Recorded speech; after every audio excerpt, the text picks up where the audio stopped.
আসসালামু আলাইকুম। আমন্ত্রণ মাই টিভি সংবাদে আপনাদের সাথে আছে আমি মুজাহিদুল ইসলাম। আমি হাফিজ খন্দকার। সংবাদের শুরুতেই জানিয়ে দেব প্রধান সংবাদ শিরোনাম। বঙ্গবন্ধুর খুনি ও যুদ্ধাপরাধীদের বিচার হয়েছে, অর্থ পাচারকারীদেরও দেশে ফিরে এনে বিচার করা হবে, মতবিনিময় সভায় প্রধানমন্ত্রী। বারবার একটা কথা বিশ্বাস করি যে সত্যের জয় অবশ্যই, সত্যকে কেউ চাপা দিতে পারেনি, পারবে না, ভবিষ্যতে পারবে না। চক্রান্ত করে খালেদা জিয়াকে মুক্তি দেওয়া হচ্ছে না, অভিযোগ ফখরুলের। পরিকল্পিতভাবে সরকার গণতন্ত্র ধ্বংস করছে বলে মন্তব্য। দলের কাছে সবাই জিম্মি হয়ে পড়ে আছে, মানবাধিকার বলতে কারোর কিচ্ছু নেই।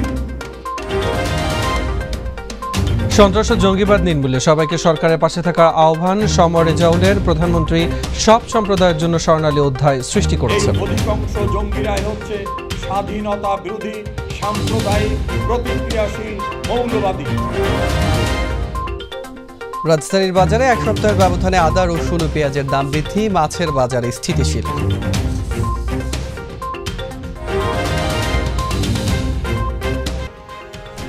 দর্শক, শিরোনাম শুনলেন। সংবাদ এছাড়াও থাকছে মাই টিভি শুক্রবারের বিশেষ আয়োজন আমাদের চোখ।